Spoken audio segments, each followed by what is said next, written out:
Hello friends, स्वागत है आपका अपने चैनल मिस्टर इंजीनियर पर। मैं हिमांशु सिंह हाजिर हूँ एक नई वीडियो में, जिसमें मैं आपको एक टीयू के पावर प्लांट इंजीनियरिंग सब्जेक्ट के थर्ड यूनिट को डिस्कस करने जा रहा हूँ। अगर आपने पहला और दूसरा यूनिट अभी नहीं देखा है तो पहले आप उसे देख लें, और दोनों यूनिट को मैंने एक एक वीडियो में ही कंप्लीट किया हुआ है। ठीक है, तो इसको स्टार्ट करते हैं। पहला है न्यूक्लियर रिएक्टर। न्यूक्लियर रिएक्टर क्या होता है? It is an apparatus in which nuclear fusion is produce in the form of a controlled self sustaining chain reaction. ठीक, न्यूक्लियर रिएक्टर में न्यूक्लियर फ्यूजन जो है वो रिएक्शन जो होता है अकर होता है। ठीक है, अगला है इसका क्लासिफिकेशन, देखते हैं क्या है। तो न्यूट्रॉन एनर्जीज के बेसिस पे फास्ट रिएक्टर, इंटरमीडिएट रिएक्टर और स्लो रिएक्टर, और फ्यूल मॉडरेट असेंबलीज के बेसिस पे homogeneous and heterogeneous reactor. Fuel state के बेसिस पे सॉलिड, लिक्विड और गैस।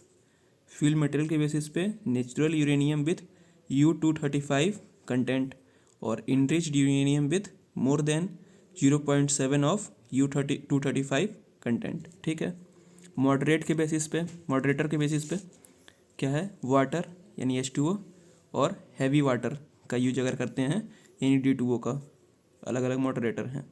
ठीक, कूलेंट के बेसिस पे एयर, कार्बन और हीलियम कूल्ड रिएक्टर, वाटर और other liquid cooled reactor, liquid metal cooled reactor.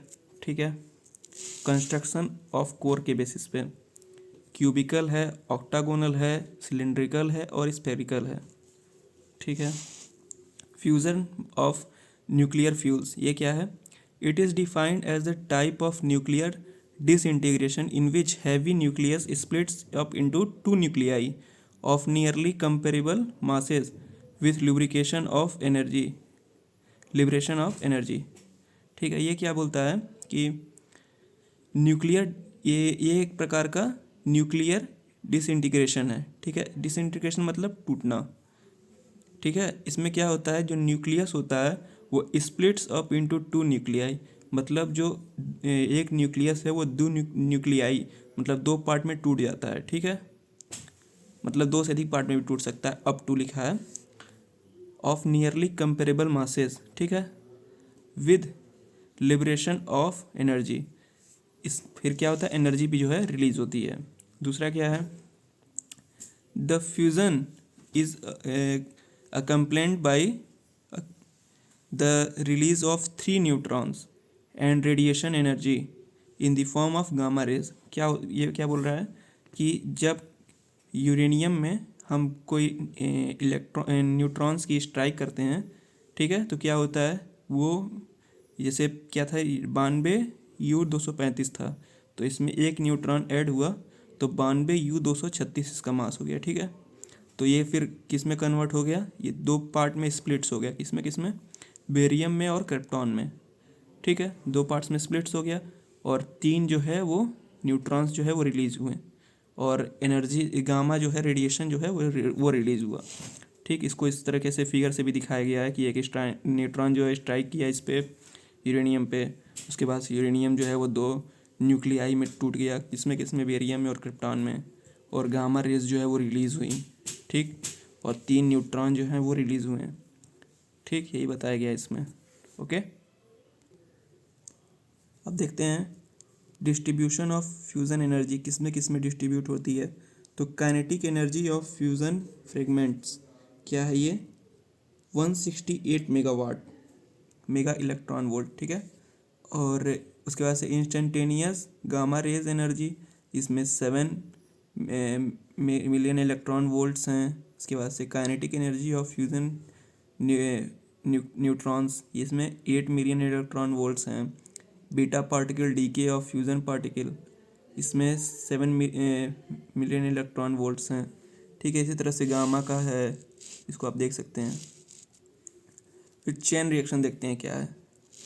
It is a process in which the number of neutrons keeps on multiplying rapidly during fusion till whole of the fusionable material is disintegrated। ये क्या कह रहा है कि ये एक ऐसा process है जिसमें नंबर ऑफ न्यूक्लियाइज, मतलब कई सारे न्यूक्लियाइज न्यूट्रॉन्स जो होते हैं, वो क्या करते हैं, एक दूसरे मतलब उसमें इलेक्ट्रॉन्स की जो है स्ट्राइक की जाती है और उनका डीके होता है, ठीक है।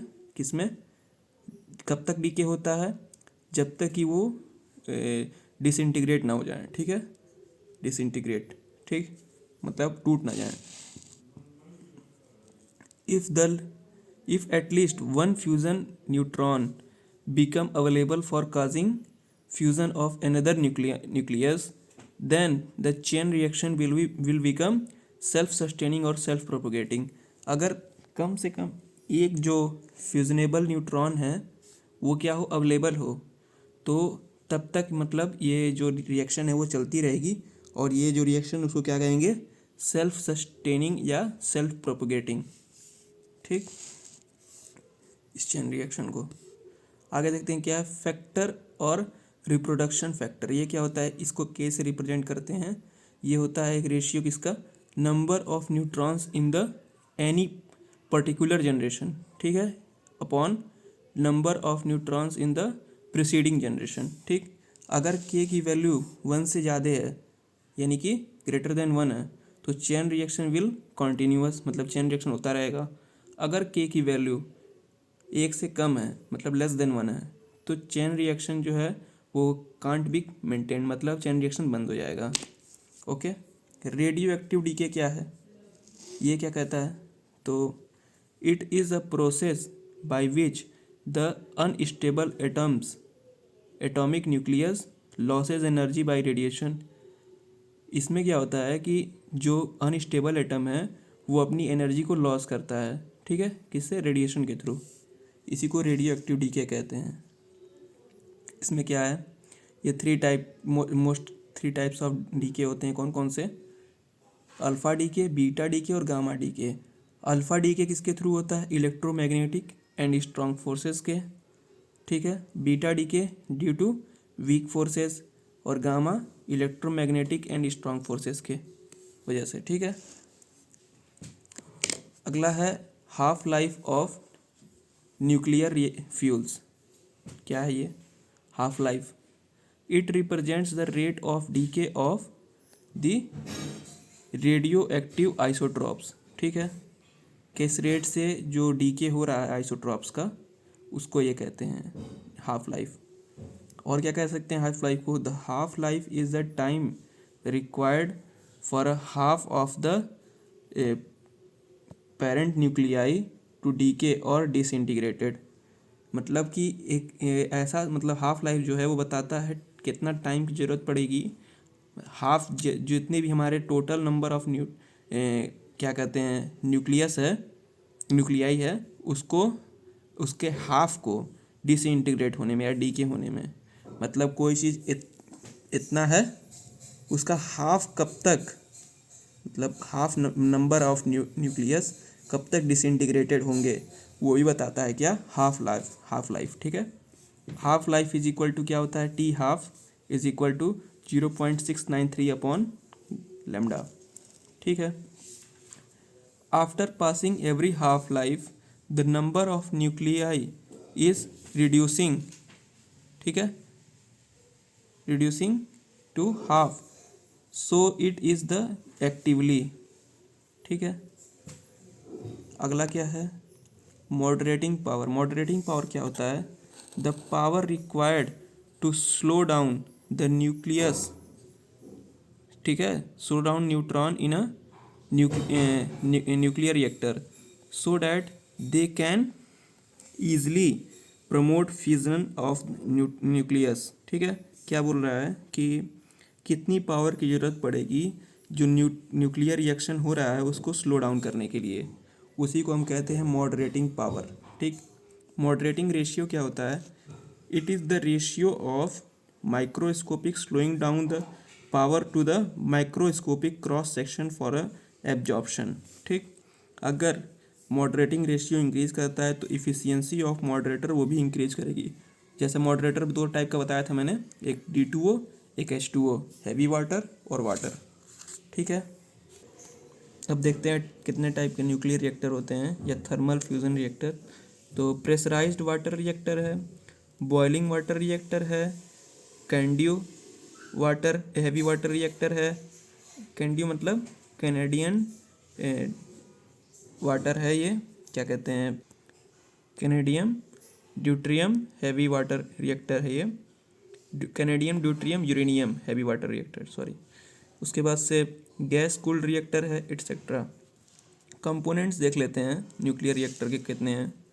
तो पहला है फ्यूल एलिमेंट। फ्यूल एलिमेंट मतलब जिस जिस जिस फ्यूल हमारे जो फ्यूल इसमें यूज होंगे उसका क्या नाम है। तो यूरेनियम यूज हो सकता है, प्लूटोनियम यूज हो सकता है, यूरेनियम 233 यूज हो सकता है। यूरेनियम के कई सारे आइसोट्रॉप्स होते हैं, ठीक है। आगे देखते हैं design taking into account the heat transfer, convection, conversion and structural strength, ठीक है। आगे देखते हैं मॉडरेटर क्या है। जैसा मैंने बताया था H2O और D2O मॉडरेटर हैं। तो it is use to slow down the neutrons from a high kinetic energy, मतलब 1 मिलियन वोल्ट से इलेक्ट्रॉन वोल्ट से, या टू स्लो डाउन किस पे स्लो डाउन करने, हाई काइनेटिक एनर्जी को स्लो न्यूट्रॉन्स करने, मतलब लो काइनेटिक एनर्जी में कन्वर्ट करने के लिए, ठीक है। तो 1 मिलियन इलेक्ट्रॉन वोल्ट किट में कन्वर्ट करते हैं 0.25 इलेक्ट्रॉन वोल्ट में, ठीक। और एक क्या इसका फर्दर मॉडरेटर इज़ यूज, पहले तो क्या किया, स्लो डाउन किया न्यूट्रॉन्स के रिएक्शन को, ठीक। दूसरा क्या फिर यूज कर सकते हैं इसको, further a moderator is use to increase the probability of reaction की प्रोबेबिलिटी को इंक्रीज करने में, and to maintain the chain reaction due to slow neutrons, और चेन रिएक्शन को मेंटेन करने में, ठीक है। आगे क्या है रिफ्लेक्टर। रिफ्लेक्टर क्या होता है, ये क्या है, it in order to keep the critical size of a reactor and hence the amount of fissionable material as small as possible, it is important to conserve neutrons, ठीक है। इस कितने टाइप के होते हैं, तो H2O है, D2O है, कार्बन है, ठीक है। कूलेंट कूल करने के लिए यूज होता है, जो हमारी हॉट गैसेस निकल रही हैं उनको कूल करने के लिए कौन कौन से कूलेंट यूज होते हैं, तो H2O है, D2O है, हीलियम है, और CO2 है, सोडियम है, ठीक है, एटसेट्रा। कंट्रोल रॉड क्या करता है, कंट्रोल रॉड क्या करेगा, it controls the rate of energy generation, energy generation को कंट्रोल करता है, इसको स्टार्ट करता है, उसको इंक्रीज करता है, डिक्रीज करता है, और स्टॉप भी कर सकता है रिएक्टर को, ठीक है। बायोलॉजिकल शील्ड किस लिए इस्तेमाल होते हैं, जो रेडिएशन निकलता है वो हैजार्डस ना रहे ज़्यादा, इसलिए बायोलॉजिकल शील्ड का इस्तेमाल हम लोग करते हैं, ठीक है। रिएक्टर विसल होता है इसका मतलब कंपोनेंट एक, ठीक। Lighter material used as moderator, इसका एक बार फिगर देख के समझते हैं क्या है न्यूक्लियर रिएक्टर, ठीक। ये देखिए, ये बायोलॉजिकल शील्ड लगी हुई है बाहर से, ठीक है। अंदर क्या है, विसल है, ये रिएक्टर विसल, ठीक। यहाँ से कूलेंट को हम इन कराते हैं, ये क्या लगे हुए हैं, तो ये आपका मॉडरेटर है, एक लाइन जो है मॉडरेटर की है, एक लाइन फ्यूल की है, ठीक। और ये पूरा टोटल रिएक्टर है, और कूलेंट वाटर यहाँ से हम इन करते हैं, कूलेंट वाटर आउट करते हैं कूल करने के लिए, और ये कंट्रोल रॉड लगे हुए हैं, ठीक। अब एक एक टाइप के न्यूक्लियर रिएक्टर को देखते हैं क्या क्या है। तो पहला था प्रेशराइज्ड वाटर रिएक्टर। इसमें क्या है, it is a light water cooled and moderated thermal reactor having an unusual core design using both natural and highly enriched fuel, ठीक है। इसमें दोनों प्रकार के फ्यूल यूज हो सकते हैं, जो दो टाइप के फ्यूल मैंने बताया था कि नेचुरल एक था यूरेनियम और दूसरा इनरिच्ड यूरेनियम था। और क्या बोल रहा है, ये एक लाइट वाटर कूल्ड रिएक्टर है, मतलब कि इसमें H2O का यूज होगा, D2O का नहीं। D2O हैवी वाटर होता है, इसमें मॉडरेटर में H2O का यूज करेंगे, ठीक। आगे देखते हैं इसके प्रिंसिपल पार्ट्स कौन कौन से हैं। तो प्रेशर विसल है, रिएक्टर थर्मल सील्ड है, फ्यूल एलिमेंट्स हैं, कंट्रोल रॉड है, रिएक्टर कंटेमिनेंट्स है, और रिएक्टर प्रेशराइज़र है, ठीक है। आगे देखते हैं इसका फिगर क्या है। तो इसमें देखिए, ये प्रेशर विसल है, ये ठीक, इसमें कंट्रोल रॉड ये लगा हुआ है और यहीं पे फ्यूज़न रिएक्शन जो है वो करेगा। फिर क्या करेंगे, ये जो है ये जो सर्किट है ये प्राइमरी सर्किट है, ठीक है, और ये जो जुड़ा हुआ है अलग से ये सेकेंडरी सर्किट है। मतलब कि यहाँ से हम हीट को जो है वो ट्रांसफ़र करेंगे कहाँ पे, स्टीम पावर प्लांट में। ठीक, यहाँ से क्या करेंगे, देखिए ये जो इसकी एनर्जी थी, वो जो हीट रिलीज़ हुआ है उसको हम ये यहाँ पे हीट एक्सचेंजर के थ्रू, पाइपलाइन के थ्रू दूसरे हीट एक्सचेंजर में सेंड करेंगे। यहाँ पे फिर क्या होगा, दूसरे हीट एक्सचेंजर से जो हमारा वर्किंग फ्लूइड है वो जाएगा यहाँ पे फिर हीट ट्रांसफ़र होगा। ये कूलेंट और मॉडरेटर लगाया गया इसलिए कि उसकी जो हीट रिलीज़ हुई है वो अभी बहुत ज़्यादा है, तो उसको तुरंत हम स्टीम में कन्वर्ट करने के लिए नहीं भेज सकते हैं। ठीक, फिर तीसरा यहाँ पर हीट एक्सचेंजर लगा हुआ है। यहाँ पे क्या होगा कि स्टीम वाटर को हम भी सेंड करेंगे यहाँ से, वो स्टीम में कन्वर्ट होकर निकलेगी और उसको हम टरबाइन पे स्ट्राइक कराएंगे और टरबाइन ब्लेड रोटेट करके हमें फिर जनरेटर के थ्रू इलेक्ट्रिसिटी मिल जाएगी। और फिर उसको कंडेंस करेंगे, कंडेंस करने के बाद फिर फीड पंप के थ्रू फिर हीट एक्सचेंजर में भेज सेंड करेंगे, फिर उसको ये साइकिल चलती रहेगी। ठीक, ये सेकेंडरी सर्किट है मेरा। ठीक, बॉयलिंग वाटर रिएक्टर सॉरी। तो इसमें क्या है, ये जो है यही बॉयलर है यहाँ पे। ठीक, इसमें क्या करते हैं हम कि इस वाटर को ये जो फ्यूज़न यहाँ हो रहा है उसके आर पार जो है वो वाटर है। ठीक, और ये ऊपर जो है वो वेपर फॉर्म में कन्वर्ट होकर वाटर चला जाता है और फिर इस वेपर को हम लोग क्या करते हैं, सेचुरेटेड स्टीम जो रहती है उसको हम लोग थ्रॉटल वाल्व से कंट्रोल करते हुए टरबाइन में सेंड करते हैं। ठीक है, टरबाइन का ब्लेड रोटेट करता है और हमें इलेक्ट्रिसिटी मिल जाती है। फिर जो एग्जॉस्ट स्ट्रीम है उसको कंडेंसर के थ्रू कंडेंस करके यानी उसका टेम्परेचर लॉस करके और उसको फिर क्या करते हैं, फीड पंप वाटर पंप के थ्रू फिर इस बॉयलर में सेंड करते हैं और ये जो है ये रिएक्शन चलता रहता है। ठीक, इसमें क्या बताया गया है कि in this reactor enriched fuel is used, इसमें इनरिच्ड फ्यूल यूज करते हैं और the plant is operated using natural convection with the core और फोर्स्ड सर्कुलेशन। नेचुरल सर्कुलेशन या फोर्स्ड सर्कुलेशन का यूज करके इसमें ऑपरेशन किया जाता है। कैसे कन्वेक्शन हो रहा है, तो यहाँ पर न्यूक्लियर फ्यूज़न हो रहा है, उसके आर पार जो है वो वाटर है। ठीक, तो कन्वेक्शन के थ्रू हीट जो है वो ट्रांसफ़र हो रहा है। ठीक है, आगे चलते हैं, क्या है, the pressure in the force circulation is maintained constant irrespective of the load irrespective of the load. ठीक है, लोड कितना भी पड़े उससे कोई मतलब नहीं है, हमें क्या करना है, तो मेंटेन करना है कांस्टेंट एक स्पीड। ठीक, आगे क्या बोल रहा है, in this the steam is produce directly with in the reactor core. Steam directly produce हो रही है, जैसे मैंने बताया था। और in an increase in the boiling rate displace water जो है मॉडरेटर के रूप में यूज हो रहा है to thermalize neutrons and hence reduce the reactor power level. ठीक है, अगला है वाटर रिएक्टर, कौन न्यूक्लियर रिएक्टर, कैंड्यू रिएक्टर। इसमें क्या है, कैनेडियन ड्यूट्रियम यूरेनियम। ठीक, इसका फुल फॉर्म है। इन दिस हैवी वाटर यानी कि 99.8% ड्यूट्रियम ऑक्साइड यानी D2O का यूज करते हैं इस मॉडरेटर के रूप में एंड कूलेंट एज वेल, मतलब कूलेंट और मॉडरेटर दोनों DTO का यूज करते हैं। ठीक, यूरेनियम 0.7% यानी इनरिच्ड यूरेनियम का इसमें यूज किया जाता है। ठीक है, अगला क्या है,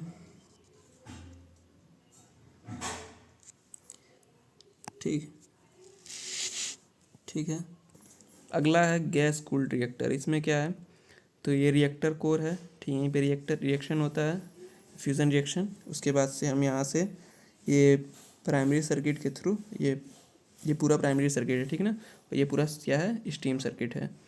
ये सेम उसी तरह है जैसा मैंने पहले दिखाया था, यहाँ पे प्रेशराइज वाटर रिएक्टर वाला था, लेकिन इसमें क्या है, स्टीम जो ये क्या कहते हैं, ये जो है टरबाइन, ये जो साइकिल है इसमें हम वाटर का नहीं यूज करके गैस का यूज करते हैं, ठीक है। उसके बाद से आप देखिए, और कूलेंट के रूप में भी हम लोग इसमें गैस का यूज करते हैं। सॉरी, ये स्टीम ही रहेगा, मैंने गलत बता दिया आपको। ये जो है प्राइमरी सर्किट, इसमें जो कूलेंट के रूप में हम किसका यूज करते हैं, तो एयर का यूज कर सकते हैं, हाइड्रोजन, हीलियम या फिर कार्बन डाइऑक्साइड का यूज कर सकते हैं। ये सब इनर्ट गैसेज हैं, ठीक है। और मॉडरेटर के रूप में ग्रेफाइट का यूज करते हैं इसमें। ये जो साइकिल है वो स्टीम साइकिल ही है, ठीक ना। टाइप्स देखते हैं कौन कौन से हैं इसके। तो द गैस कूल्ड या ग्रेफाइट मॉडरेटेड रिएक्टर, ठीक, इसको क्या बोलते हैं, GCGM शॉर्ट फॉर्म में। The high temperature gas cooled reactor, इसको HTGC बोलते हैं, ठीक है। Thickness of reactor is much reduce as compare to others, इसकी जो थिकनेस होती है वो बहुत कम होती है और ये बहुत सेफ होता है, ठीक है। अगला है फास्ट ब्रेडर रिएक्टर। ये क्या है, फास्ट ब्रेडर रिएक्टर में क्या होता है, it is a small vessel in which the necessary quantity और इनरिच्ड यूरेनियम और plutonium is kept without the moderator. इसमें मॉडरेटर का यूज नहीं किया जाता है, ठीक ना। और the whistle is surrounded by the Fairlie thick blanket का यूज करते हैं किसका, डिप्लीटेड फर्टाइल यूरेनियम का रहता है वो ब्लैंकेट, ठीक। इसका फिगर है, देख सकते हैं इसमें क्या है, ये कोर है U-235 का, ठीक। और यहाँ पे यही हमारा क्या कहते हैं, इस पर न्यूट्रॉन की स्ट्राइक कराएंगे तो ये U-236 में कन्वर्ट होगा, फिर क्रिप्टॉन और बेरियम बनेगा और एनर्जी जो है वो रिलीज़ होगी और गामा रेज रिलीज़ होंगी। तो ये जो है ये ब्लैंकेट लगाए गए हैं ऊपर दो, ठीक ना। इसको देख सकते हैं, ये किसका ब्लैंकेट है, तो U-238 का ब्लैंकेट है, ठीक। और ये कंट्रोल रॉड लगे हुए हैं दो। उसके बाद से इसमें जैसे मैंने बताया था कि ये भी एक प्रकार, इसमें भी हम लोग सोडियम का यूज करते हैं, ठीक ना, कूलेंट के रूप में, ठीक। हीट एक्सचेंजर है ये, ठीक है। अगला क्या है, method of disposal of radioactive waste material, कैसे डिस्पोज करना चाहिए उसको। तो पहला स्टोरेज टैंक है, डाइल्यूशन है, उसके बाद से सी डिस्पोजल है, एटमॉस्फेरिक डाइल्यूशन है, उसके बाद से एब्जॉर्प्शन बाय सॉयल है, और उसके बाद से बरिंग इन सी, ठीक। रिएक्टर कंट्रोल क्या होता है, it is accomplished by using control rods and burnable poison that contains neutrons absorbing materials, ठीक है। इसमें कंट्रोल रॉड का और बर्नेबल पॉइजन का यूज करके, ठीक है, इसको एब्जॉर्ब कराने का प्रयास करते हैं। जो न्यूक्लियर रिएक्शन होता है, जो रेज निकलती हैं, ठीक ना। रेडिएशन हैजार्डस, ये क्या होता है, it refers to release of radioactive materials from nuclear power plant. Nuclear power plant से जो रेडियो एक्टिव वेस्ट मटेरियल निकलता है उसको ये रिफ़र करता है radio active hazards. The spontaneous DK of radio active material produces nuclear radiation, ठीक। ये डीके होता है तो उसके प्रोडक्ट के रूप में रेडियो एक्टिव क्या कहते हैं, रेडिएशन है वो रिलीज़ होती है। इट मे बी आयोनाइजिंग और नॉन आयोनाइजिंग, ठीक है। न्यूक्लियर पावर जनरेशन क्या है, it is the first largest source of electricity, fifth largest source of electricity in India, ठीक है। इंडिया में पांचवा सबसे लार्जेस्ट सोर्स ऑफ एनर्जी है। Often coal, gas, hydro electricity and wind इनके बाद, ठीक ना। अगला टॉपिक था सोलर एनर्जी कलेक्टर का, जिसको कि मैंने पहले ही एनर्जी साइंस एंड इंजीनियरिंग वाले सब्जेक्ट में यूनिट 2 में डिस्कस कर चुके हैं, ठीक ना। तो फिर से उसको डिस्कस करने में टाइम ही लगेगा और मैं इस शॉर्ट वीडियो बना रहा हूँ, यानी कि कम ही समय में आपको पूरे यूनिट की जानकारी मिल जाए, तो उसको फिर ऐड करना तो टाइम वेस्ट ही एक तरीके से। सो इसी के साथ मैं एंड करता हूँ। अगर आपको वीडियो पसंद आए तो प्लीज़ वीडियो को लाइक करें और अगर आप पहली बार चैनल पर आए हैं तो चैनल को सब्सक्राइब करें। और अगर आपको कोई भी डाउट है तो कमेंट बॉक्स में कमेंट करें, हम उसको सॉल्व करने का प्रयास करेंगे। ठीक है, thank you so much for watching this video.